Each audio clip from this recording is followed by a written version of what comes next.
Good morning, Westeros! And welcome to our Morning Throners podcast. I'm Nelson. And I'm Jeff. And we're your Morning Throners. And welcome back to another episode of your favorite Song of Ice and Fire podcast. We are your Morning Throners, and we got episode 2 of season 3 of House of the Dragon on deck. Nels, how we doing? Pretty good. What did you think of it? Good. It was a good episode. Give me a rating. 8.4? 8.4, okay.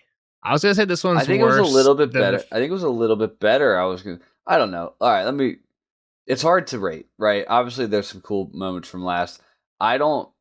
Just from the week, just listening to people in Discord, seeing what I'm seeing on like TikToks of other people talking, people are angry.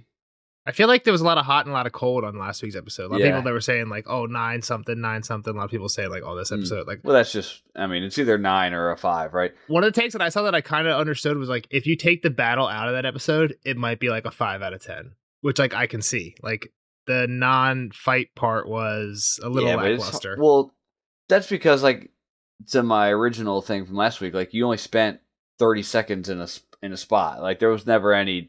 And you get a little bit of that here, but then you get a little bit of, longevity in King's Landing. We're at Dragonstone for a little bit more. There's there's actual dialogue between people, right? Yeah. There's still parts of it that like I think for it to be like for me to be like, holy shit, like that was awesome. Like there's like little things, but I think it's still again, I don't have any knowledge of what this book's saying. I've been spoiled on a little bit of things. Yeah. On like I've been spoiled on like a major event, which I don't know if you want me to. We can maybe say to the very end or something like that. Yeah. Well, yeah. Okay. Yeah. I don't want to be the cause of somebody else's spoil. Yeah, I think I know what it is. It's how one of these characters die, and I'll say correct. They all die. So I actually think I've been spoiled on 2 deaths, 2 major character deaths. I won't do that to anybody. Yeah. It's hard to like survive without being spoiled on one of them. Like you're just gonna like stumble upon it. But no, I thought it was good. There's again, it's too big of a world to like do it justice, which is gonna be true for any of them. My thought was watching this episode is that this book POV by POV would be better than the original Game of Thrones. If you got like character POVs, just because there's a lot of moving and shaking going on the whole time. It's just like Red Wedding type shit all over the place, right? Like there's a civil war. We didn't get enough POVs during like in battle of like I always said like Rob's POV would have been a great one in a battle, right? Like you got the Battle of the Blackwater. Yeah. But that I feel like it's like the Battle of the Blackwater like every other episode, kinda. Like you would have had Rook's Rest, you would have the Gullet, you would have imagine how many POVs you could have had at the Gullet alone. Yeah, but the battles isn't what makes Game of Thrones great, right? Like, but there's enough treachery and backstabbing. And you got Alicent running around here in this chapter, right? Like you got Larys just in Larys' own world. I hope they do something good with Larys. I don't understand. Like, so Larys left Otto that's at the very end. I'm kind of jumping ahead there, but like, what's the point of that? Like, what was he do? Like, I don't know. It's just leverage or just saving face, like having a chip in that, like just in case things go south with it. I don't know. It's weird that the jailer. My thought was like the jailer's just gonna chill here. Like, how well paid was he? But yeah, I guess I'll give it a 7.7. I think so worse than last 7.9. week. Slightly worse than last week. There was some scenes that I just thought were like really bad. Like the whole Corlys going overboard at the end of last week. I didn't like how much time was spent on that just for it to be like, oh, there he is. I don't have a house to give you, but I can give you my name. I just felt like that scene was so poorly acted. Like, like Alan stands up and he's like, that means more. I'm like, okay. Like, I feel like that could have been a cool scene. And it just felt like such an afterthought. It was literally like 15 seconds. And I'm like, okay. It didn't need to be. It felt weird how Bela overboard for it, but you needed Adam. You needed Adam searching for him too, right? That was the point. Was that like? I don't think you did. I don't think you needed it, but that was what they were trying to do. Was like, look at us, we're banding together now. Like I don't know. We're Team Corliss almost. Like, I don't know. It was like, weird. I thought we're family. The other weird part of that scene that I thought that like really stuck out to me, and I don't know, maybe nobody else noticed it, was like how Bela had just gone from delivering Jace's body, and like she's so torn up about that to like 5 minutes later, okay, forget about Jace. I'm now on the beach with. That's not fair. She was still torn up, but like, I don't know. To Damon's point, you can't just. It's obviously worse for Rhaenyra than Bela, but we're in a war still, right? Like it's kind of soldier meant. It's not like Bela's grandfather's out there missing right now. Yeah, like you got to hike up your bootstraps and get out there sometimes. Like for sure. So that's all I'll say to that. And then what'd you think of the scene when, I guess we can just get into it at this point, but I guess the other scene that I don't know, I liked parts of it a lot, then some of it just felt like weird, was when Rhaenyra first reacted to Jace's body. Like I liked how at first she was like talking to him and he wasn't answering, like even though he was clearly dead. I kind of liked that.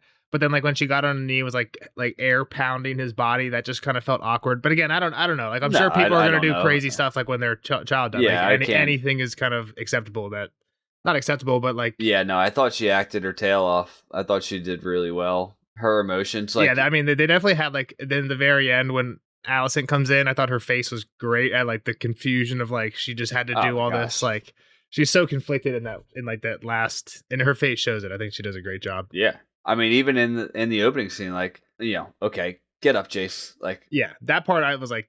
killing me. Yeah. But then like when she started like air pounding his body, then all of a sudden just like goes to yelling at the Kingsguard and then not wanting to kill him, and then later on she says let that guy choose how he's gonna die. It's like, what? That I did not understand that. I did not understand why on the walkout it's like, all right, yeah, fuck that guy, I'm back. Or like, I'm up out of bed, like fuck that guy, kill him anyway he wants. I kind of wanted her to just kill him when he like took his sword out. I thought she was like, when she first saw Jace's body, I thought one of her reactions before trying to talk to him might have just been to like pull his sword and kill that Kingsguard anyway, because it kind of is that guy's fault. And then when he offered it, I thought she was definitely going to do it. I think it kind of makes sense that they didn't, to save that moment for the auto thing at the end. I think they kind of, it would have taken the wind out of those sails if you did it twice. Has she killed that King's Guardsman in the book, or is there mention of that guy dying? That wasn't a real thing. Locking her up wasn't in the books. Yeah, no, I don't think. So I said it last week. I wanted to see Rhaenyra do some badass things. I'm not quite giving her badassery yet.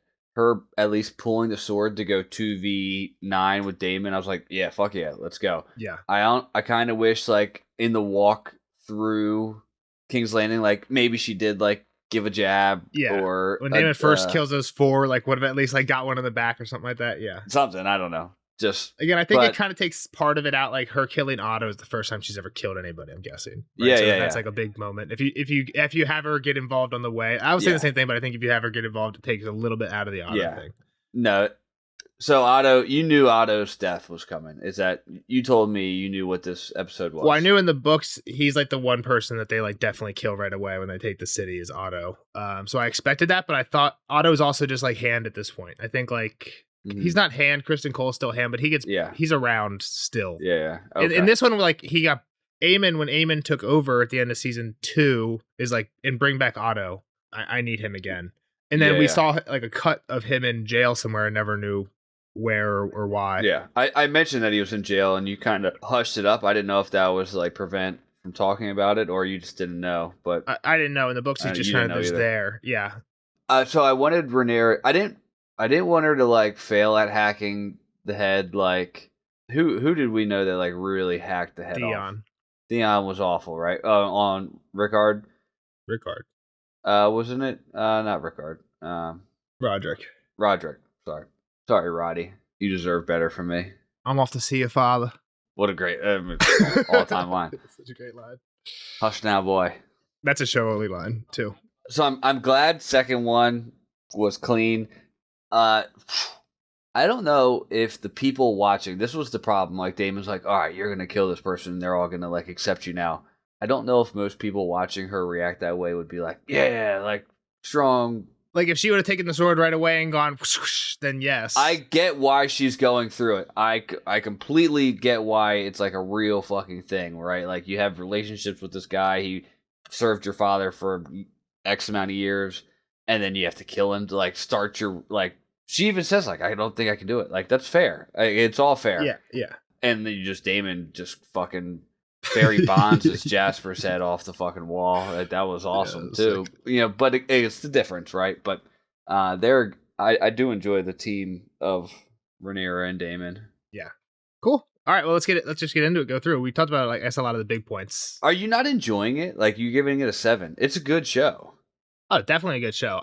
Just some the whole Corlys part. I was like, what are we doing here? Like, yeah, but that was 15 seconds of an hour and 5-minute episode. You can this is what you're talking about. Like in the rewatch, you'll like it better, or even in the binge. You can't that 15 seconds or 35 seconds of Bela and Adam talking is not.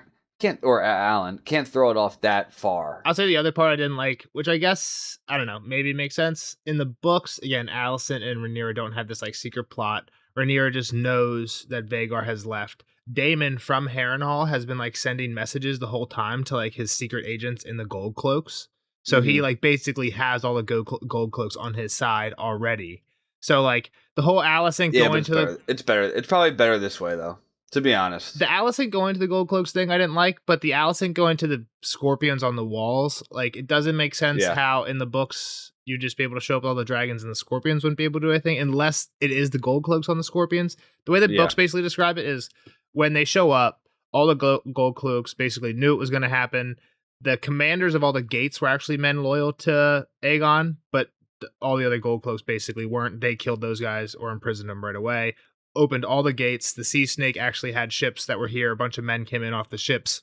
So they actually had men take the city just through all the gates immediately. Okay. At the same time as the dragons are flying. Just because it's in the book, though, doesn't mean it's better. I'll say that. That's true. And that's what I'm saying. I don't hate it. I just think it's kind of weird. Alicent goes to one. There's 7 gates in King's Landing. She goes to one commander in one corner. She would have to do this They didn't even use the gates, though. They didn't use the gates. That's true, but she would have had to do this all over the place. She would have had to do this all over the place on the walls, right? That was the plan. She didn't. She needed the captain. She needed the captain to meet them at the throne room. She tried to find the captain and she couldn't. So then she was like, okay, we just got to go group by group and find each individual captain. She found Luther in the shower room. She didn't find the captain of the guard.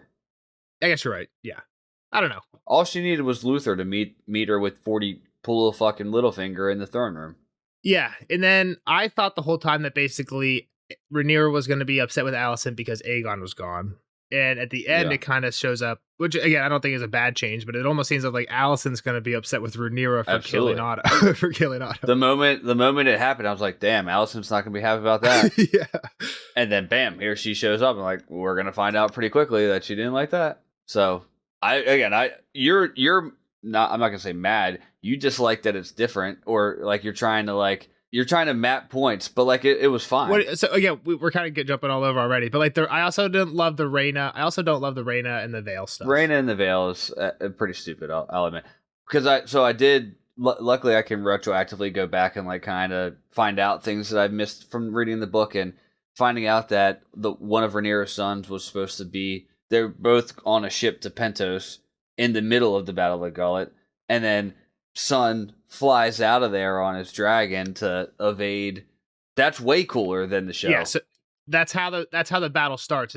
So in that the kind of part of it happens in the show, right? Is Rhaenyra has sent Joffrey, Aegon, and Viserys all off to Pentos in the show. In the books, Joffrey stays in the Vale. Aegon and Viserys, the ones with Daemon, children with Daemon, are the only ones sent to Pentos.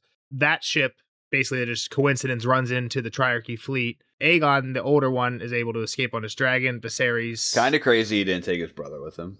He's on a dragon that it's the first time he's ever ridden this dragon. He's never ridden it before. It's barely big enough to ride. He rides it out. He's only 10 years old. It gets destroyed on the way, and they land at Dragonstone. And then it lands at Dragonstone. That's how they learn that the Triarchy are coming, not Bela showing up and seeing the battle. It's a cooler start. Again, I hope that they do something instead of that. I hope that they have a plan for those kids, because they have to. They're going to become Joffrey's heir now. They have to Joffrey's heir now. And now he's in Pentos, or on a boat to Pentos. I don't want to talk too much about that in the last episode, or really in this one, just because I don't know if episode 3 they're going to show what's up with that boat to Pentos or something like that. So, well, it'd be kind of. I don't think it'll be too similar at this point. Yeah, it can't be the same. Okay, there's another battle on the bay. So I'll just say, I think if you could just forget about you reading this prior and just take it as a story, it's pretty good. Yeah, again, I don't think it's bad. I just don't think it's But you top did rate tier. it. You just rated it bad. You just 7.7 is not horrible. You said 8.4. We're off by less than a point. You rated like some random ass like 25-minute episode of Dunkin' Egg like a 9.8, and it's like Dunkin' Egg's way better. Ridiculous. So let's go. All right, let's jump in. Jace is in the water. Yeah, starts with basically the end of the battle. The dragon seeds do show up, it seems like, right? Yeah, that's what I had dragon seeds question mark, and then Ulf kind of confirms that, right, that they went to the gullet when Daemon gets there. So yeah, they kind of come in and clean it up, which is cool. Yep. And then Bela manages to somehow get Jace's body and take it back to... I actually wanted to see like Dreamwind? Moondancer. Wanted to see Moondancer like pick him up out of the water. Yeah.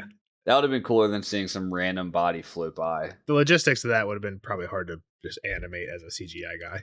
No, come on. They got feet. Oh, yeah, just like claw him. Is that how it was, though? I didn't notice. I didn't notice where the body was. I just saw that when they showed up at Dragonstone. Oh, I don't know. I didn't see the body. That's why I don't know how he got back there. Yeah, but they get back to Dragonstone. That's the next cut, and they're unloading the body, and they take it to Rhaenyra.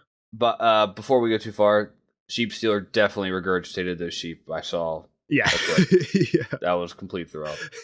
Jace's return. We talked to. I mean, the scene is very powerful. Her acting is phenomenal. Just like the stunned silence behind it. I actually want to go back and see like if there was like no. I'm sure there was like no music playing. Like just let her full emotions like take a hold of the room. Yeah. So I feel like if I'm anybody in that room, I just leave immediately. Like as soon as she comes in, like it just has to be so awkward to be standing there just like watching her like. Just like give the lady some space, you know what I mean? But like, did she not know on the return? I couldn't have. No one probably knew till Bela showed up. Yeah, so people were learning as they saw the body. But yeah, heartbreaking how she's like talking to him. The knight I thought was gonna dive on his own sword, kind of like Sir Eric. Yeah. Again, I thought Rhaenyra showing kind of mercy in that moment was pretty strong. Like. I get you were following orders. Killing you isn't going to help us. Like, if he's a good knight, I'm assuming he's a good knight. He's a white cloak, right? Yeah. She says, what good would that do? My thought is, like, she has this whole breakdown in the last episode about no one trusts me because I'm a woman. Like, this guy doesn't, like, basically took your 15-year-old son's authority over yours, probably because you're a woman. That's why you don't want him around anymore. Again, I just think I think they didn't want her killing people. Also because he was right in front of her, though, too. Like, Jace was I'm sorry, not in front of her. Jace was in front of the knight, right? Like, so is she just behind the closed door. But this is where I'm at with Rhaenyra. I think Rhaenyra, rightfully so, was like, nope, I'm going to fly to the gullet. Like, let me fight. Because she has heirs, right? Like, there's other people to... I think kind of in her mind is like, this is my fight. You guys can like pick up the pieces if I were to die, right? Sure. Like it's my fight. Let me. If there's one thing she can do is fly Cyrax and go into battle, you know. Mm-hmm.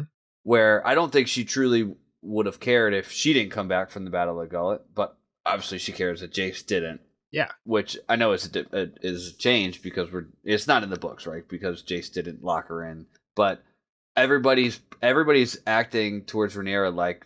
The war is over if she dies, which it really doesn't have to be. Yeah, right? exactly. Like, that's what Jace's whole point was. Like, oh, well, you can't die. Well, of course you can, because you have Jace, you have Joffrey, you have blah, blah, blah, you have Daemon, you have, like, anybody could pick up this fight in this side. Exactly. Which, that's where I get angry that they don't let Rhaenyra fight, and I want her to be on Cyrax doing some cool-ass shit, and she's getting locked into a room, and we got to watch her locked in a room. Like, that's not... Yeah, and the book has other excuses. The book basically, after Luke dies, she's just like bedridden, like how she was in that one scene with Daemon, where she's just like not getting out of bed. She's basically just like that from the time Luke dies until the time Jace dies. Yeah, which wouldn't be fun to watch either. Exactly. So and like you want her doing stuff, so that's why they didn't do that. And in the books, though, Jace is just in charge. So when time for battle, Jace is like, "Okay, I'm going." He was like, "All right, let's go." Exactly. So you don't need to make up a stupid story for why Jace goes and Rhaenyra doesn't, because you didn't. But again, like that's a change you kind of need to make. So I'm not saying bad making the change, just a bad excuse at the end. Yeah. Right. You have to make it, and it is what it is. Yeah. All right. To the Vale. Well, searching for Corlys, you hated it. Yeah. Whatever. All right. Just don't have him go missing. I like Adam flying. But they're like awful search party. He was out there for fucking 10 seconds and found him. That's my problem with it. It was like Adam found him the first minute he's out there. Like, oh, there he is. Also, I don't know if maybe I'm just wrong about this, but like it looked like Corliss's hair was coming in black at the roots. Not necessarily on his wig, but on his beard, it was looking like that. And I was wondering, like, is that just bad dye job on the makeup department or something like that? Like ash. It's just ash. Yeah, because it's not like he's dyeing it white. Like like he's not dyeing it. It should be naturally white. Exactly. Yeah, Raina at the Veil. I agree with you. Like, this is one part that, like, I don't know what the Veil's piece in this whole deal is. Are they going to be... Is there a chance that they're, like, a flip-flopper? I don't know that. They're just kind of waiting, and then we'll keep Sheepsteel here to protect us? I don't know. I don't know what the angle is. I do think Raina, with how Rhaenyra is like, go find Sheepstealer and kill that person. Obviously, it's more added conflict for the future. I don't think she would just be like, all right, kill Raina and be done with it. Yeah. But we'll see when we get there, I guess. Yeah, you're saying because Rhaenyra told Daemon later, go find it, whoever it was. Yeah, now, so Daemon was like stepdad to Raina, right? Dad to Raina. Oh. Yeah, Raina and Bael are Daemon's daughters with Laena. That's... Okay. Yeah. Well, he ain't doing that. He ain't killing her. It's even better. He's definitely not killing her. In season whatever it was, 1 or 2, it must have been 1. Raina basically complained that she was like, I don't have a dragon. Yeah. And then she was saying that Dad never talks to really either of us, but he definitely never talks to me. Sometimes he'll talk to Baela. Yeah. So like they definitely don't have a strong connection. But yeah, I agree with you. You probably not. Well, I don't think Daemon really has a strong connection with anybody. Sure, but they're his daughters, and yeah, he will. Well, if he does chop her down, well. Okay, I won't say anything else. I think like from the book, I can see what they're trying to do, what they're gonna try and do with Raina, and I just don't like where it's at the moment. Like I could see me not hating where it ends up, but I think it's a little convoluted where she just like goes back to the Veil and is just like, help me. Are you still pulling on a Nettles storyline? Yeah, I think they're gonna try and tie the storylines together somehow. So I'm guessing based on what happened kind of with Nettles. Yeah, I'm either waiting for a green Targaryen to walk up to the gates of the Veil like, hey, protect me, or bend the knee to me, and then boom, here comes Sheepstealer, I'm back on Team Black. Or there's a Team Black conflict with Raina and Sheepstealer, which would be cool too. Raina just needs a bath. That's all. She's just been like, Lady Jane, just let me have a bath, I mean, please. yeah, she needed some hot water. Doesn't sound like she's getting it. Sounds like she's going to live with the Mountain Clan. No, she's like, I'm not going to call you in. Basically, Jane's like, I'm not going to call you in on anybody, but there's a lot of space in the Veil. Yeah. Daemon celebrating with the Northerners. You know what I found out just watching like clips? The cool North old guy that led the charge is my guy from Sons of Anarchy. Yeah, I never watched Sons of Anarchy, but I saw somebody else say that he was a guy from Sons of Anarchy. He's good. The actor. Yeah. Kind of cool. This is cool. They're singing about the fish feed. You know, I like the songs. The fish feed was with the battle from the end of the last one. I was paying attention, but this is a new song? Like, did they just make it up? They're talking about Aemond and his one eye and his stick. Yeah, new song about the battle that they just won. Somebody just made it up. I think it's an off-screen battle. There was 2 battles that we assumed at the end of us book fans assumed at the end of the first episode they combined into one. It sounds like they had a second battle. They're back near Harrenhal. They're like right outside Harrenhal at this point because Simon Strong shows up. So this seems like the second one. They were too drunk for my liking. You can't be getting this hammered when a dragon can literally fly in at any point. Seems like they just won, like the battle just ended, but it's hard to tell because they had time to write the song. Yeah, then they're hammered. Daemon's like wobbling around, having way too good of a time. Super hammered. Daemon's ready to leave right away. Well, I mean, he's not driving. It's not like he's driving the car back to Dragonstone. The dragon's driving. Yeah, it's like a horse. I did see one problem I want to talk to you about. These dragons are supposed to be like nuclear weapons, right? Is the metaphor. Sure. They shouldn't be getting shot down as easy as they are. We're just seeing them get popped off left and right. Scorpions. Which one? Just all of them. Viserys. Go back even to the Game of Thrones. They're just getting, we had 3 dragons. 2 of them die like there's no business. The Dany ones, the one thing that's weird about the Dany ones is they're way too big. Right? They shouldn't be that big. Dany's dragons should be just as big as like Jace, like Moondancer and Vermax were. You said Warhorse, right? Or somebody in Discord said Warhorse. Like in the books, Drogon's just as big as a horse when she first flies away on him. They just obviously they made him bigger for the show, but like that a small dragon I would think could. I think a large like Vagar's not getting scorpioned. Like even Cyrax and Moondancer look pretty big, but I know they're not Vagar big. But like, are just gonna get scorpioned out of the sky? Moondancer, yeah, I would say like Cyrax is up in the air. All right, this was the other problem. I think Lohar hit it first shot. Yeah, Eric's first shot or Vermax's first shot. They're like, you're not practicing fucking shooting a dragon now. It was our first shot. That's movie magic. This is our first shot ever taking, and she hit it. Like, at least Greyjoy, I think, took a couple shots or whatever. Yeah, I don't know. I don't mind that. That's movie magic. I can live without that. Call me Dragon Slayer. At least the first shot didn't kill the dragon like that. Like they used the first shot as an example to show how the thing works, but they got away from it. So he hit her too many. Yeah, he got hit. He got hit like whatever. Yeah. So they bring Daemon the letter. Hey, your Jace is dead. We're taking King's Landing. Do you think this was real plan or his plan? Whose? Daemon's plan or Rhaenyra's actual plan to send them south? So Daemon's like, all right, Jace is dead. New mission. We're going to King's Landing. Rhaenyra's in bed. It doesn't sound like she's really in the mindset to go to King's Landing. When Daemon gets there, it's not like she's mounted up, ready to roll. It's a good point. It doesn't seem like she had just sent that letter, right? It seemed like it was Daemon's decision. Like, all right, mount up. We're going to King's Landing. I'll meet you there. It's a good point. I didn't think about it, but yeah, the way Rhaenyra's acting when he gets there definitely just seems like she didn't just send that letter saying let's go. Yeah. Because when he says let's go, she's like, no, I don't wanna, until he's like, Vagar left. Then she's like, okay, let's do it. All right, never mind. yeah. I'm in. Before Daemon leaves, Alice shows up. She's like, I want Harrenhal. I don't like Alice. This was yeah. I don't know. If I have any problem, it's just like I don't know how big of a character Alice is supposed to be, but I can just see the writing on the wall that she's going to mean much more to the story than I want her to. I'll say I was really excited to see Aemond and Alice's first meeting, and I don't hate it, but I'm like very head scratchy of why Aemond's laying at her feet. Why she would save him, basically, is kind of what I'm like. Why? Yeah. The only thing I can think is right here. She's like, I want Harrenhal, and he's like, we're not gonna give Harrenhal to some fucking bastard midwife. Maybe something else. And he says maybe something else. I thought this was weird. She's like, I asked for food, and you offer me rubies, as if whatever he's gonna give is better than Harrenhal. I take that as like Harrenhal's a poison gift. You don't understand that. Like, it's not even that good. Whatever you give me, even though you think it's going to be worse than Harrenhal, it's actually or if rubies are a glamour. Ooh, and I can't eat rubies. Yeah. I don't. Is that a callback something in Game of Thrones now? It sounded familiar, but I can't think of it. I can't eat rubies or something like that. But she's a cool character. Again, this is written. The books are written from the point of view of the Maester, so we don't know a lot about her. We know that she's like there and the other characters like interact with her, but that's all we know. So we don't know. Yeah. It seems like she's influencing things, but we don't know how. I'm worried about her impact. I think I will say this, whatever her impact, I still think she's team black. Okay. So yeah, so he's like, I want Harrenhal. She basically says, Daemon says, no, I'll give you something else. We'll talk about it post-war.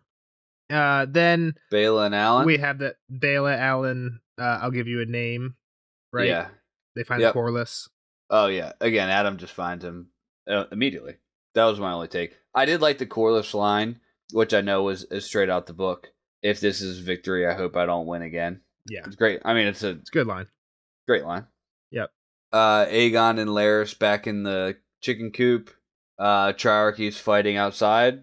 I like this scene, but I looked at my map, and I don't understand how this makes sense. It seems like they were being taken to Duskendale. They're not on an island, right? Like, so the Triarchy were definitely on on Driftmark and High Tide, where Corliss lives. But that's not where they are. They're on the mainland. Yeah, and they did show the pirates landing, right? On the mainland? I don't remember ever seeing that. There was a quick cut of people running up on the beach. There was fighting on the beach early on. I thought that was just a Driftmark. I don't know. I couldn't tell you where it was. Yeah, so they must be on land somewhere near Duskendale, because at the end of that scene, Larys is like, okay, let's go near Duskendale. We'll get a ship. This is like almost good for us. Like they just got us halfway to where we want to go anyway, which just seems like that he wants to go to get a ship somewhere. Yeah. Aegon's like, no, we're going to Rook's Rest. And Larry's like, that's too far. I looked at the map. It doesn't really make sense to me. Rook's Rest is actually closer to Driftmark. So if the Triarchy were going to go land anywhere, they'd be at Rook's Rest. I mean, they might be at Rook's Rest and Duskendale. Which is where Cole's army still is. Yeah, that's where they won the battle. against where Rhaenys died. So Aegon's like, we're going there. We'll have loyal men there. And what's his dragon's name? Sunfire. Oh, sorry. Sunfire's still there. Injured or dead. Yeah. He's there. So, yep. That was a cool scene, though. How, like, they open the door, there's a guy with the blue beard. I'm like, Tyroshi? What the fuck? And then... Yeah. I guess you're like, okay, I guess they're at the edge of the battle somehow? Aegon not leaving the fight. He's getting back in it. Yeah. Round 2, bitch. With an arrow. Stabbing somebody. Just shanking somebody. Yeah. Corlys Adams of Valyrian. I don't know why that matters anymore. Yeah. Unless he's going to become the heir. Did they not give it to Adam at the same time? Just to Alan? I'm sure it wouldn't make sense. Adam's right there, right? It wouldn't make sense for one of them to get it. The whole scene just was so weird. I don't know. Now, the question is, are they the heir of Driftmark now? Because it was Luke. Was it Luke? Luke, yeah. Well, it was always the second of Laenor and Rhaenyra's children, but now there's only one, Joffrey. So he's the heir. So Joffrey's the heir to the throne. So, yeah, Corlys had offered it to Baela, but Baela's like, no, I'm ice and fire. You need salt and sea or something like that. Yeah. But now she's... you think it would go back to her now? Or Rhaena, if they could get her off of Sheep Stealer. Yeah, on paper, it should go to her. Yeah, on paper, probably to one of them. Yeah. Depends on if you're going with men, it would go up... Yeah, you go up higher. But... Yeah, whatever. Allison in the gold cloak's locker. Got a nice little PP shot. Had to. Yeah, again, she's talking to Luther Largent, and then in the end, it seems like Luther Largent was was okay with it because he liked Daemon anyway, but like he needed the tip off to know that they were coming. So I guess that makes sense, right? Well, I think the other point too was like, was it now where she said, "Oh no, that's when she's talking to the house guard." You know, he's like, "That's treason." Well, it's like depends on your point of view, right? That's what she says to Luther. He says some would say that's treason. She's like, "Yeah, but would you say it's treason?" Yeah. And then it cuts away. Clearly, the answer is like, no, we love Daemon, right? Is basically yeah. Which I like that. I like that aspect of the callback because I actually forgot that from season 1 that he was the first. Is he the originator of the gold cloaks? Yeah, I don't know if they actually show that in season 1. They show that he becomes the commander and like goes through and cuts off dicks and hands and stuff. But in the books, he gives them the gold cloaks, and that's cool. Like, I think it's cool that callback mattered in this episode.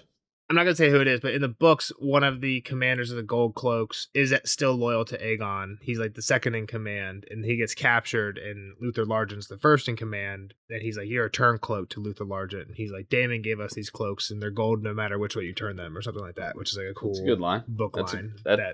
Better line. Again, they show that's a lot of the Gold Cloaks. There's some overthrowing happening when they take the city, so they just cut out which again makes sense. That wouldn't have been a bad little part. They could have thrown that 10-second part in. Yeah, they might still in the next one or something. But Daemon's returning. Back to Dragonstone. Ulf and Hugh. First scene we see with them, it seems like they've met before, though, these guys. Well, yeah, because Daemon knew that they were supposed to be chilling outside of Harrenhal. Yeah. Which is like, left. Why the fuck are you here right now? Yeah. Because otherwise they'd be fighting. Poor comms. They got poor comms on that side. Think about if they didn't leave. They'd be fighting Vhagar right now. Vhagar's there. Which wouldn't have gone well unless Vermithor and what's the other one's name? Silverwing and Seasmoke. If Vermithor and Silverwing can just fight well enough on their own, then it would have been a shot. I mean, they had Seasmoke too. It would have been a 3v1. Yeah, but 3 rookies on Vhagar. That would be the issue. It'd be a good fight. I think it would be. I think the dragons could hold their own on their own, right? They're not listening anyway. Yeah, no dragon has completely listened, except maybe Moondancer and Vermax, and that didn't help them anyway. Maybe they shouldn't have listened, right? Because you got Arax early on. He attacks Vhagar when Luke dies. Vhagar just goes fucking nilly-willy, just killing anybody he wants whenever he wants to. Yep. I can't remember if Sunfire listened to Aegon the whole time, but when the dragons just act out, Meleys listened. They're badass. To Meleys was a good soldier. So yeah, Daemon's at Dragonstone, has a combo with Ulf and Hugh. Snaps at Ulf. Yeah, you can see Ulf. I can see Ulf not liking the way he's being talked to. Yeah, even though Ulf's a dick, you kind of want to keep these guys happy, I would think. At least a little bit. You can't kick them when they're down. can't shit down the ranks. It's like Saving Private Ryan line, right? You can only bitch up. You can't. I mean, they also have dragons, so like, right. Yeah, like you're a better dragon rider, but like if one of these guys wanted to like go 1v1 with you, it's not an easy fight necessarily, right? Or like, just like take your advantage and be like, all right, fuck it, you're treating me bad. I'm flying. I'm going to the greens. Maybe they'll take me. Yeah, like yeah. So keep these guys on your side. I guess the other thing I don't like in this episode, I didn't say it all yet, is the Missandei. Is that the worm? No, Missandei is fucking from Game of Thrones. Missandei is Dany's girl. I don't know what this girl. The worm. I just keep putting the worm in there. Missaria. I don't care for her either. I don't like this whole like her and Daemon are now fighting for Rhaenyra's love. The love triangle. Yeah, I don't like it. I don't care for it. I don't care for that part of it. What did she really do for Rhaenyra? Did she help with the dragon seeds? I guess is what is the biggest. She originally warned her about Eric and Arik. The one Eric was coming up the beach, and she somehow helped. But she didn't really like. She tried to help her. She came back and like said, "Hey, he's gonna come fight." The advice didn't get there in time to actually help, but I guess it's the thought that counts. That's what like got her into good graces. Yeah, I'm trying to think of like what has she actually done to like warrant a huge trust. They sent the food to the people in King's Landing. That was her idea in last season. But they also made the blockade, which made all the small folks starve, and then they sent food past their own blockade to make the people mad. But yeah, so that was her idea. Supply and demand. That's just economics 101. She's been having some decent ideas, and she's also the only person that doesn't. I'll say to Rhaenyra, she's like one of the only people that doesn't seem to like give her the "oh, you're a woman, you can't do this" type thing. I also think that if there's anything I do enjoy is that we know that her and Daemon have a past, and they didn't really shy away from it. Yeah, the way they talk to each other, it's like, look, we know each other pretty well. Yeah, you know. Like, well, I left you a prisoner in here. Yeah, it was almost like a Captain Jack Sparrow conversation. Like, last time I saw you were locked up. What happened there? Yeah. So I it's the parts that I don't like is like, oh, remember who was loyal to you. Like, bitch, you were here for like a month. Yeah, it's too early to see if they do anything good with it, but I didn't like this introduction of this new like conflict between Daemon and the White Worm for Rhaenyra. Yeah. I don't even think it's a conflict because he fucking smirked on his way by. Like, I think Daemon does love Rhaenyra in a way, but like he obviously doesn't love it more than like I don't think he loves the relationship more than like the fighting of it all. And I don't know, the thing that I kind of like about Daemon this season, it seems like he is a changed man. He is 100% in on the ice and fire thing. Like, even when they're singing the song with the men after the battle, he's like, I'm going to go help take King's Landing for our queen. We're going to march there. We're going to help defend it for our queen. I definitely think he's loyal. I definitely think he's a loyal soldier, but that's what I'm saying. I think he's a soldier. I don't think he's her husband. I think he's like... But the romance isn't there, you're saying? The romance, I don't see it. Yeah, that's fine. I see. I think that's fair. They haven't kissed each other since the wedding. Yeah, I think that's fair. Yeah. So that's the next part. He goes in, he's talking to her. She's in bed. She's like, fine, sheep stealer. We talked about that. He says Vhagar's gone. She is kind of like, I don't care still. And he's like, but the ice and fire. Like, what if it's true? We needed a better... Did you like that they pulled Dany into it? I don't understand how that convinces Rhaenyra at all, but I don't hate that he mentions, I saw a girl in a desert with 3 dragons. Could have been any girl. Yeah, like it's probably not you, but I do like how Daemon is now this like, I don't know, just completely convinced of this prophet. He's a prophet. Yeah. Also funny, when he was talking to Hugh and Ulf, at one point they're like, yeah, some lady came up and said there was a battle and we needed to go there, and he stopped talking at that point. He's like, He didn't say anything about it, but he like walked off. He's like, yeah. I know that lady. Because there was a part where Ulf's like, the woods were weird, man, and Daemon like slapped him after that, and I'm like, oh, Daemon, I think you'd be a little more understanding of you just saw some weird shit too. You almost got run out of that place. Yeah, it would have been cooler if it was like, we saw this black goat and then an antlered man and then this witch came up. Like if they really laid it out. Yeah, we needed a better "Get up, Sir Duncan" scene out of Rhaenyra. Like we needed the Rocky theme music behind like Rhaenyra's face changing, like sad to dung. Like I could just see the Rocky theme going in the background of. Yeah, now that you're saying that, I actually don't even remember what it was that changed your mind. Was it like, if you believe this, what would? Yeah. If you believe it, what then? Right, something like that. I don't know. And at one point, I forget, is it here? At one point, she's like, "What? The children who had like hidden their face hidden between my skirts are dead now, so I could have a pointy chair or something like that." And Damon's like, "Well, either that or they died in vain." Yeah, that's where like that's true, right? Like you're in war. This is like why you gave Bayla shit for like not mourning Jason going out and searching for their top C commander, but this is his point. It's also kind of the sunk cost fallacy, right? Like at the very beginning when Otto first came and offered terms, she was considering just like not fighting at all and just letting Aegon have the throne and being like, whatever, it's not worth the fight. She even said like to some of her lords, like, isn't my job as queen to make sure like the best for the realm, and is the best for the realm throwing us into a civil war right now? Like she was thinking of just like throwing like giving it up. She could have, and she still can at any point, just like be like, I give up and nobody else will die. Too far gone now. Way too far gone. Well, that's a sunk cost fallacy, right? Just because I spent $50 on this slot machine, this next 10 is definitely going to be the winner, right? Like I spent this much already. That's what the sunk cost fallacy is. Just because you've spent a lot or you have a lot in doesn't necessarily mean that you're closer to getting your goal. Yeah, but at that point you have less to lose. You might as well go all in. People go in all the time in poker and they have no chance of winning. They're like, fuck it, this is all I got left. Well, this is the thing in project management. Like when a project goes like way over budget or way past schedule or something like that, and you're like, well, we originally said this was going to cost $1,000. We've already spent $2,000, and it looks like it's going to cost at least $1,500 more. It's like, but we've already spent $2,000. It's like, no, like. Well, that's different. You originally were only going to budget $1,000 for this, and it still looks like it's going to cost $1,500 more. Like, no, we're already like that's where Rhaenyra is. Like, you didn't budget any money. You're 2 sons in. You have 3 more kids. Like, are you willing to risk them still? Like, just these 2 died in vain. You have 3 more. Again, they're on the way to Pentos, so they're kind of out of harm's way. But like, what are you willing to? It's not like you have nothing left to lose. Think about Stannis, though. Well, from what we saw from Stannis in the show, he lost everything, and he was like, "Well, fuck it, I might as well go out swinging." That's the same thing. He was just like, he had just way less chips. Your point is Rhaenyra still has chips to play with. Yeah, she has things that she's not to lose. But my whole point was like, if Rhaenyra died, the fight's not over with Rhaenyra, is my point.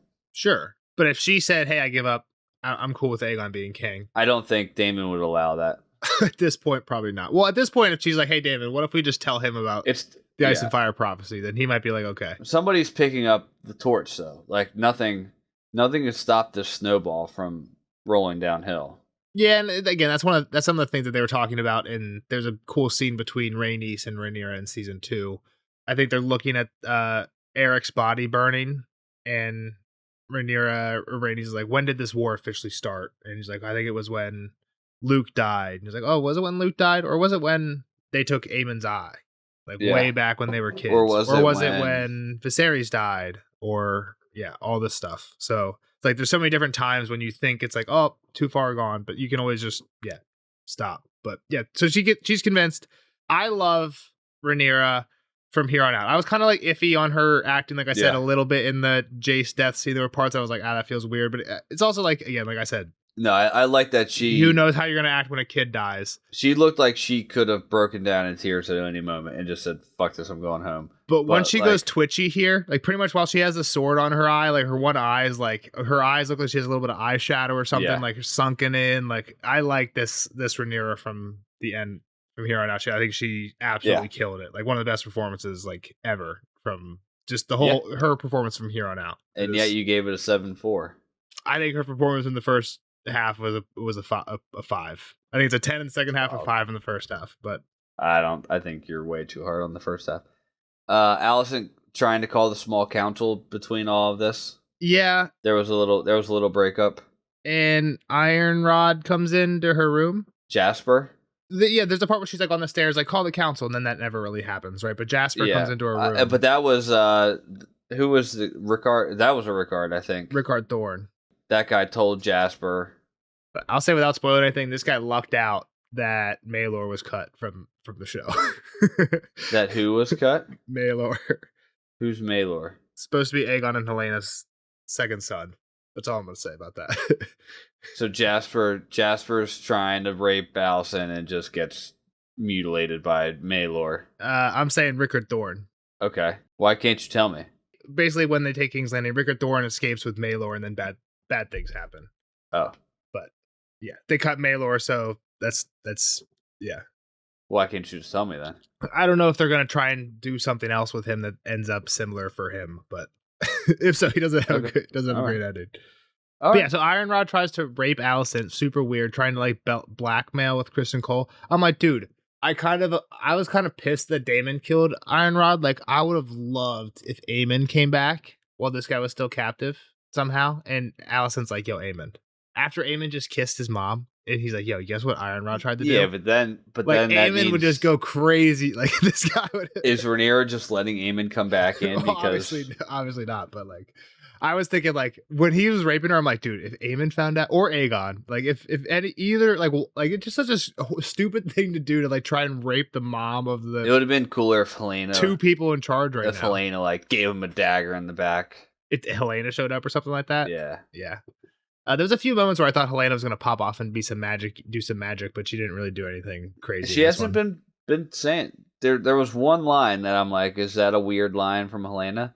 She's like, it's the wrong season or something. It's the wrong season. A flower was blooming in the wrong season, right? Is that where we are? No, I guess not yet.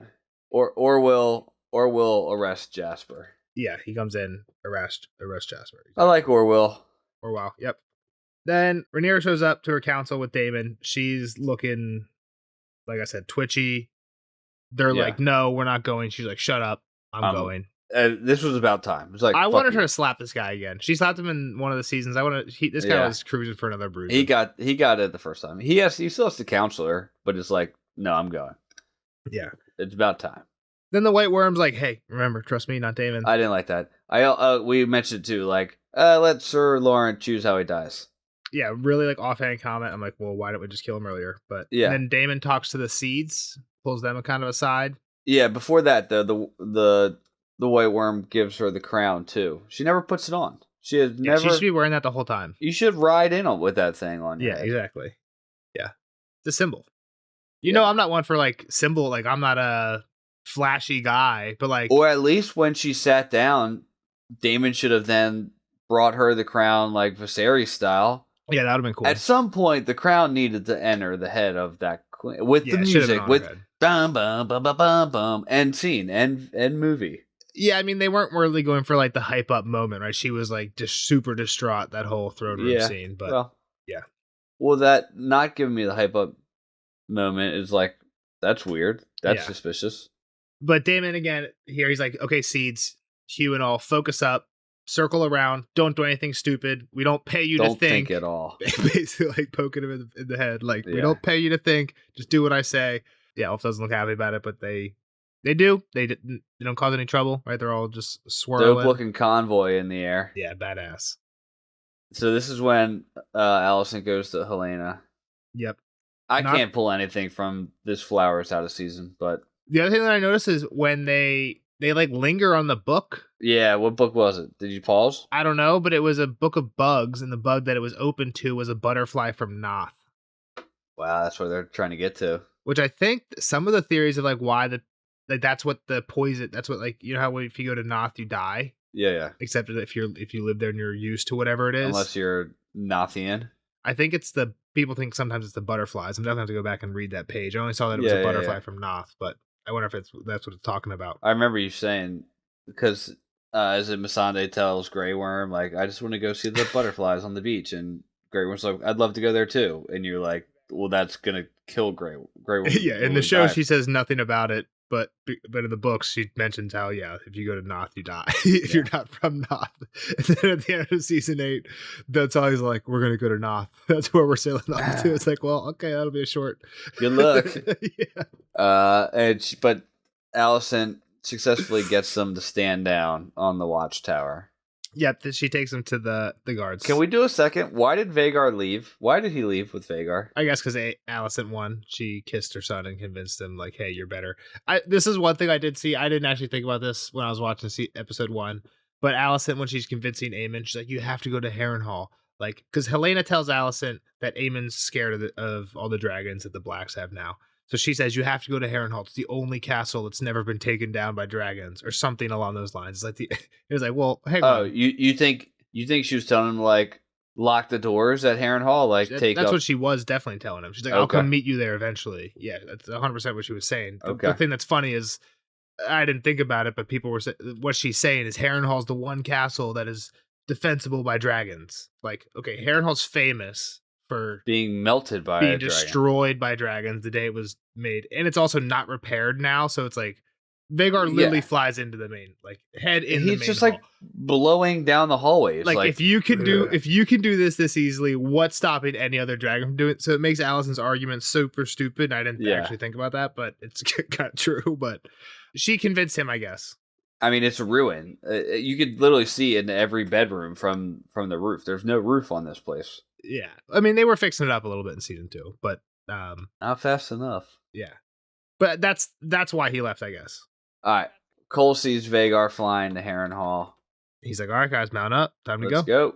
Yep. Vhagar and Aemon start killing people. I did like this part. This scene of Aemon cool. showing up, dragons. Him again. I don't like how you get off. If you have a dragon, you don't get off the dragon that early. But again, they want to show these actors doing sword fights. Yeah, I do agree with you. He got off too quickly, right? They want to show him doing sword fights, though. He ended up just running. I like the sword fights too.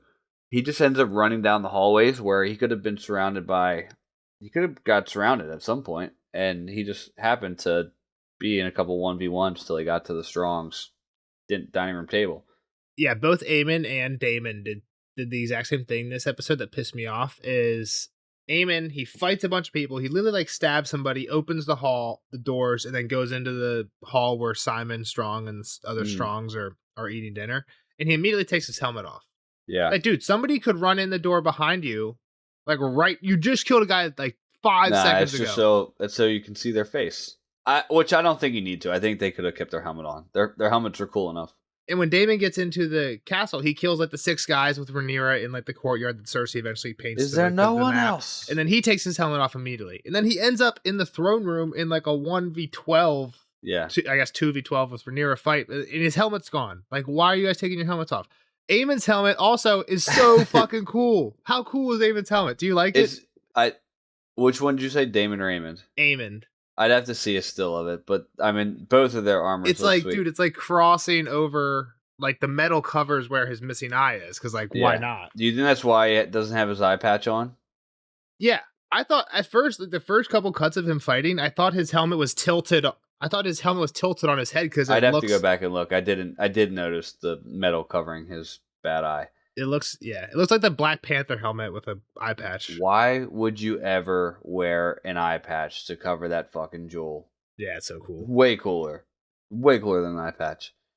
To your point too about the helmets, it's not like this is some run of the muck helmet. They're not throwing on a leather football cap. They're throwing on like the nicest looking helmet ever. Daemon tosses his aside like it's the water bottle at halftime. Yeah, exactly. So I do agree with you there. I love how the Strongs were just sitting there waiting, just like when Daemon walked in. It's complete deja vu. Yeah, it's definitely a mirror of that scene for sure. Yep. Aemon kills everybody in Harrenhal, but then gets daggered in the back by a strong son that can't even do anything. In the books, he challenges all the Strongs to single combat and makes them each duel him one-on-one till they're all dead. He gets cut? They don't ever mention that he gets cut, but again, he could have. There's no maester at Harrenhal giving us notes on this. It's basically the maester in King's Landing writing on what we heard, and what we heard is that he showed up, was like, "Hey, get your sword." I liked it. He's like, "Get your sword." Simon didn't get his sword, but like I didn't really expect to have that guy to have a fighting scene, so I kind of liked how it went. I did like that he got stabbed. I like that he kind of got stabbed, and I'm like, are they really not going to have that? Like, that stab looked bad. It was like in the kidneys. Are they really not going to have that mean anything? It dropped him because he kills like he kills like a whole other guy after that. But then he's like, he just like help me. I like how he acted that, and then like I'm interested to see how they go next. It's one of those things where again, I really don't like it at first. I feel like my gut reaction is I don't like it. The introduction to Alice there, just like I don't like the introduction to this like Daemon White Worm conflict. But it's the introduction of it. Let's see where it goes. I'll give it a chance. If I'll say anything, what do we know Alice said to Daemon? You'll die here. You'll die here, right? And she says, remember what I told you at one point in this episode. Yes. And I think that's what she's referring to. Because she says, don't come back. We have Alice telling Damon that. Well, she did tell Damon, don't come back, too, which is like... Sure. Yeah. Sure. And we have Helena telling him pretty much the same. Helena told who what? Aemon. You're gonna get swallowed up in the God's Eye or something like that. Okay. So we've got... I digress. Yeah, okay. That's why I don't think the witch has switched sides. You can keep that in or not. I think she's just more into the prophecy. Like, I know what's going to happen, so I'm just going to let it play out type of thing. Yeah. It's interesting. Because again, that makes sense to me. But the thing to me is like, again, Mira said it in the books. I don't think she says it in the show. What's the point of sending prophecies or sending visions if it's not to either try and make it happen or try and change it? So to me, like, what you're saying is, Alice knows something is going to happen something's going to happen here in the future. Maybe that's why she needs to keep him alive. Maybe that's why she needs to heal his kidney wound. But I guess my thought could be like, if she knows that, couldn't she just be like, hey, I could make this not happen by not healing this kidney wound? But maybe she wants it to happen. Okay, that's fine. I think that's what it's up to. It's like it seems like it's in her hands right now. What does she want to happen? Does she want? Yeah. Who does she want to win? Basically, the blacks or the greens? Like, which side is she on? It's kind of a big. It's in her hands right now, right? Yeah. Aemon is the guy in charge, and he's in the floor, like saying, "Help me." I'm not saying that her saving Aemon is like a green move, though. That's just like I know that's kind of hard to go further into. I see what you're saying. Yeah, and I think a lot of people understand what you're saying too. Okay. Yeah. Moving on. Rhaenyra ends up at King's Landing. Yes. I don't know. I mean, to our point where like some random crossbowman could have just like fired a shot. The whole stand down message got pretty quick. Like they just start walking around. I don't know what you're talking Rhaenyra about. and Daemon. They just like walk. They just walk in the gates. Like yeah, it's weird that there's no like. The other thing too is I think Rhaenyra's riding leathers didn't look cut up. It would have been cooler if they were all cut up. What do you mean, like ripped up? Oh, because she stabbed him? She was fucking scraping him with a dagger last time we saw him. I saw somebody say that she was stabbing a dress because she like hates the fact that she always is thought of as a woman. I thought she was stabbing her leathers too. I think that's what I said in the podcast, but I saw somewhere else. It's fine if it's a dress then. But you're right. That I didn't think about that. That would have been badass if she just had like, dagger scratches through her thing. Just cut up. Yeah. Daemon pops off. Again, I wish that Rhaenyra... I don't think she ever actually pulled it... She didn't pull it out till she was in the throne room, right? Yeah, and again, I guess that was a better reveal anyway, too. Like, no, fuck it, I'm here with you, too. Let's go. This is a nitpick when Rickard Thorne, the Kingsguard, comes out with like 10 Hightower guards or green guards. Daemon and Rhaenyra are there. They both put swords. That was Rickard, too? That I didn't... Yeah. Same guy, I think. Yeah. And then all the gold cloaks come in, right? And Daemon turns around. Rhaenyra gets behind Daemon. Like, Thorne could literally just, like, stab her in the back. Like, literally just stab her. Thorne or any of those guards. Yeah. Like, where she positioned herself was just, like, super stupid. And I know there's no, like, good spots positions up there, but it's a nitpick. She was much closer to the high tower people at that moment. Like I know that she doesn't die there, but like when she did that, I'm like, what are you doing? Like thinking like you're definitely gonna get stabbed in the back right now. Like, I don't know. On a rewatch, you'll see what I'm talking about. But yeah, they come in. I think this was maybe meant to be like a little bit of a Game of Thrones parallel, right? When the gold cloaks come in and then switch sides to not be on Ned's side, but kind of the opposite. They actually helped this time. Yeah. I felt that. Yeah. I mean, obviously, like I didn't know what was going to happen. Yeah. I didn't think Rhaenyra was dying here, whether they got like taken captive or blah blah blah blah blah. But it was cool. I enjoyed the Daemon gold cloak throwback as I mentioned earlier. So yep. So they come in. Aegon's gone. Where's Aegon? Daemon starts going around. He's gonna go kill the Maester. Yeah, he goes to Orwell. Orwell's like, Aemon, he fled, but don't worry, I have somebody for you. Do you think he meant Jasper, or do you think he knew? I thought he meant Otto at first, but then it seems like he meant Jasper. Well, Jasper's the first person we meet, but I think he knew.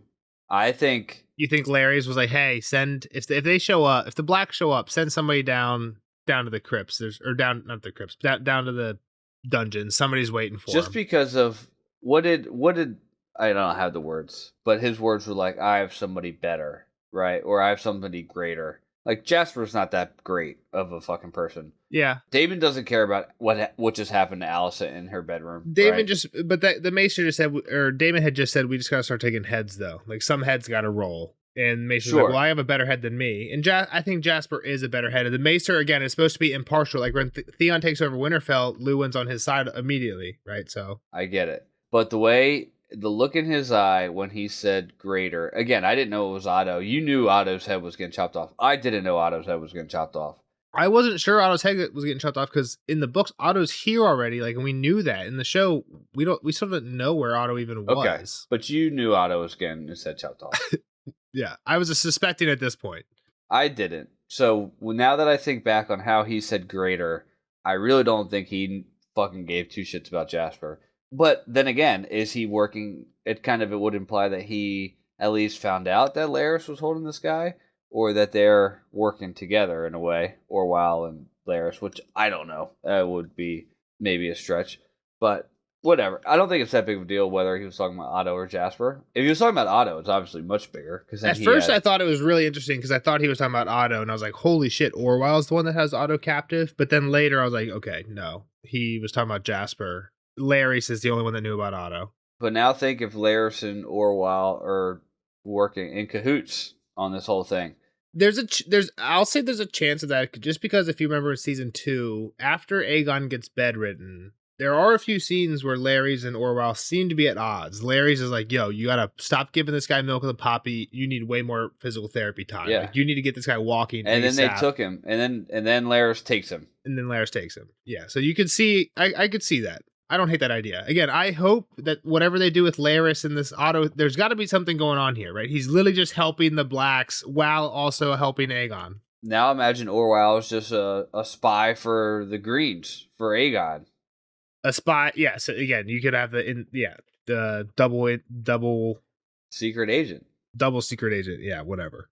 I'll give it a chance. I could see it going bad. I could see it going good. I'm not going to hate it too much. I like the fact that, so at first when Orwell said I have a gift for you, I thought it was Otto. And I'm like, that's awesome that Orwell must be doing something cool with Orwell. Like, he must be a plotter, when really there's no hint of that in the books. He might be. But then I was thinking, that's kind of a waste, though. Really, like, Otto was like one of the best actors and characters in like season 1 and 2. And I'm like, are you really gonna just not have him at all in like the last 6 episodes and then just bring him back for a scene to kill him? It's just like a cameo at that point.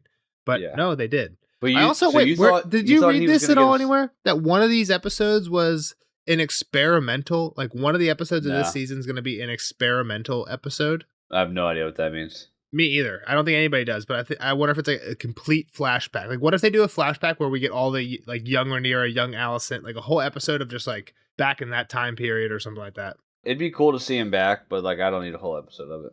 And I don't even know where I read that, but I just read somewhere one of the episodes of House of the Dragon will be a completely experimental episode. I don't know if I like that at all. Like, what if it's like through the POV of a dragon? Those are the two things that I thought of immediately. That would be pretty weird too. They would both be really weird, but I will agree that Otto's death seemed pretty. I guess the thought there is if it is a flashback, like a completely flashback one, we could get a whole nother episode with Otto. Okay, because I do like that actor. Yeah, but even without the story, what's the word I'm looking for? Just like pretty minimal. His death is pretty minimal now, unless it like this Rhaenyra Alicent thing. Yeah, unless Alicent just goes fucking nuts again and like she just revamps her Team Green. Like, Otto is a cool character. Yeah, so we're jumping slightly ahead, right? It's the very last scene. Let's get there, right? So Rhaenyra is seeing all the lords that Daemon had freed. There was a quick cut of Daemon basically saying, "Get them out of there." There's everybody who refused to bend the knee. Interesting that they weren't killed, but Rhaenyra's basically like, "Yo, you guys are awesome. Thank you for being loyal." Daemon shows up with Jasper. Hold on, the black cells were dope. It was literally pitch black. Yeah. It doesn't make sense. Daemon would not have been able to see Otto the way he was holding that torch. Like, Otto would have been able to see Daemon, but not the other way around. But whatever. You're nitpicking. It was just great how he holds it up. He's like laughs. He's like, "Oh, that's great." Yeah. Daemon brings in Jasper. No, they already have Jasper there. Then Daemon brings in Otto. Yeah. I guess. I think maybe a gold cloak brings in Jasper. I don't recall. Yeah, I don't have any complaints with the scenes. There was just a few different things. There was a few things that I thought was going to happen differently. When Otto says, "Let Damon do it," I thought that was going to really trigger Rhaenyra because again, everyone just keeps saying like Damon or like you're a woman, you can't do this. I thought she was going to like have a complete flip. Yeah, I kind of like in hindsight that they didn't just have her grab the sword and kill him immediately, angrily go kill him. I thought that too. I don't think it's realistic. I think like again like. I've said this before in the podcast. I'm a hunter. I go hunting once a year. Every time I like even killing a deer, I have a thought of like, dang, you're about to kill something. Like, it's not like there's a thought that's going through your head. It's not an easy thing to do. I've told you I've had that thought when I'm killing mice that are running around my basement. Like it's like fuck, man. Like that's sorry, brother. No, it's wild. I actually thought Otto said that to like throw another wrench in on this side, like, oh, maybe it should actually be Damon. Maybe Damon should be king, right? Like Damon slayed Otto, which gives him kind of like Harry Potter rights over the wand type of thing. Do you know what I mean? So Otto said, "Let Damon do it," and he's like, "I'd rather it be clean than be hacked at." And I think I think probably 100% honestly, the "Let Damon do it" did trigger Rhaenyra. But the whole like I don't want to be hacked at probably was like fuck, like he's right, like I've never done this before, like he's right. I'm actually probably not gonna. And then Damon pulls his sword, and I love this, and he offers it to Rhaenyra, which at first seems like this is just like a symbolic thing. Better sword. It's a better. But sword. It's a better sword. He has Dark Sister, which is a Valyrian steel sword, right? Which is sharper, lighter. Just hacks into his fucking back. The snot that comes out of her nose, and she's like crying, and he's like making that noise, and then the second swing, and then I don't know. I think it's kind of badass how I don't know. I think it's really well done how she doesn't do it perfect, but the second swing she gets pretty good, clean, and Damon and then fucking Jasper just gets teed off on. Yeah. No, Damon's executions are awesome. Her walking through the blood and like slipping a few times on the way to the throne was a little bit extra. Kind of like you were saying, if anything, I wished they would have had Damon help her, kind of like to mirror how he helped Viserys up in episode 8 of season 1. I didn't even need her like help too much, but like at least crown her. I would have. She didn't need to like. She kind of like limped her way up there, right? Or like didn't know how to like walk through the puddle of blood is what it looked like. Like, oh, there's too much blood here. I might slip. Yeah. All I needed was a couple of bloody footprints. That's all I wanted was just bloody footprints on the way up the throne. And there was a really cool, like symbolic shot of like the reflection of her climbing the stairs in the pool of blood, which is just like, and just also the whole thing of like Damon telling her like, this is when you become queen. Like, is that when you want to become queen? Like killing somebody is the moment that makes you queen. Like, you know what I mean? Like, obviously she's fucked up because of what just happened in Jace, but that doesn't seem like what Rhaenyra would want to be known as queen for. Like, the moment you become queen, you feed all the people that have been starving, or... That's what I was going to say. Rhaenyra wants it to be like the commoners just accepting, like the people accepting her, not her kind of physically taking it or... But I think she also understands that, like, the reason I keep getting shit on by all my counselors and my advisors is because... I'm not swinging a sword every now and again. Exactly. Like, and again, it harkens back to the whole Ned Stark thing, right? Obviously, like, if you're gonna pass a sentence, swing the sword. Like, that applies to kings and queens, right? So, yeah, that's why I think if Daemon did kill Otto, it wouldn't have meant you saw the people get closer when Rhaenyra gets closer, which is kind of wild behavior too. Rhaenyra never liked Otto, and Otto was always kind of trying to undermine her entire life. But Daemon hated Otto. So like, it's kind of like we had this argument in a recent one of our book podcasts when actually I don't even know if it has come out yet, but when Jon kills Janos in the books, you pointed this out to me and I never really realized it before. Jon kind of sets up Janos there. Like Jon probably knows Janos isn't going to take the offer to go and be the commander of this. So he's kind of giving him an offer that he knows he's going to refuse. Yeah. So that those two words are the ones that question, so that he can then kill Janos, or it then so happens that he has to kill Janos because of that. Those are the two ways to see it. One of my better arguments. Right? Like, and I think it's a good argument. And this is kind of the same thing as like, it feels more like Daemon's always wanted to kill Otto, so this is just an excuse for him to do what he's always wanted, where Rhaenyra may never have liked him, but she never wanted to kill him. But this is more of like I have to do this. Mm-hmm. And Daemon, again, it feels slightly egged on by Daemon. He's like, oh, Aegon's not here, so he'll do. It's like, well, that's not how this works. There's still a king out there. Yeah. He's not even the hand. He's the backup hand. Yeah. Like, there's still, and Aegon's still out there. Like, this doesn't solve that problem, so. Aegon, Aemon, and Kristen Cole. But then Alicent gets brought in, and she gets to see it with her own eyes. Yeah. And she, like, looks down, sees the pool. Also, Helena. Like, Helena probably never loved Otto, but she's just a sweet soul. And, yeah, the look there was great, because I expected the whole time for Rhaenyra to be pissed at Alicent that Aegon was gone. Yeah, but at first she was like, look at me, it worked, right? Like, she was kind of happy, and she was like, oh, fuck, I just cooked your dad. And you also, like, that, like, I don't know, I was just thinking, like, in the next episode, there's going to be a conversation between those two, and it's going to be good.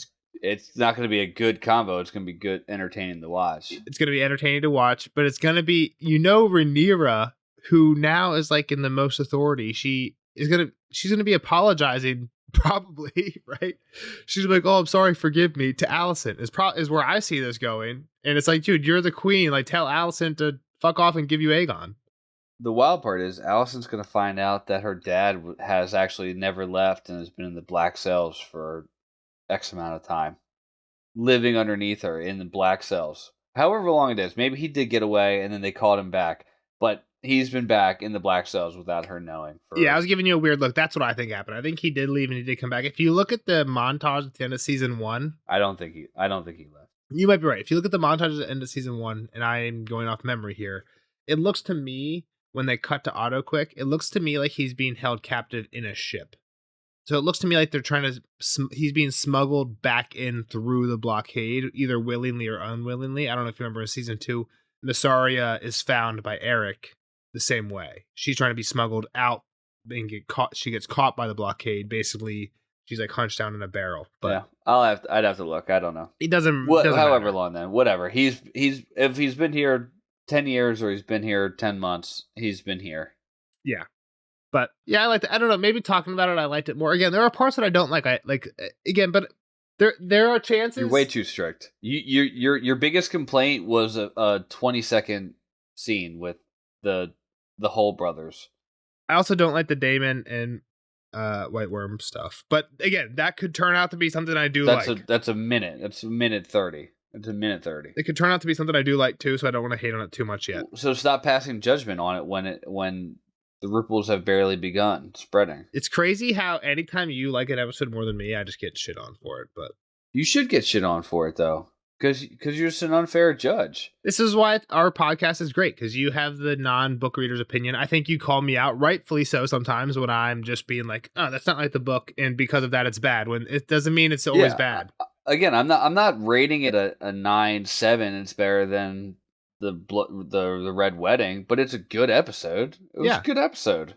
Okay. You gave it one of your lowest ratings ever. Since we've been rating episodes, that's one of your lowest ratings ever. We should go plot this.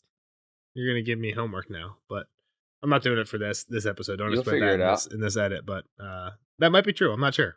If so, I probably regret it. But yeah, I don't know. There was some scenes like that. I don't know. Some of the scenes I was just like, what? Just think, we don't live in the 7s that often. So you just did. Yeah, 2 episodes in a row, you've lived in the 7s. So, all right. Well, I'm good. All right. Well, we'll see you guys in the next one for episode 3. I do like the show so far. Just, I don't know. Maybe I'm just trying to be more realistic with my numbers. You don't, obviously, because you gave it a 7. We'll see you guys in the next one for episode 3. Bye-bye. Bye.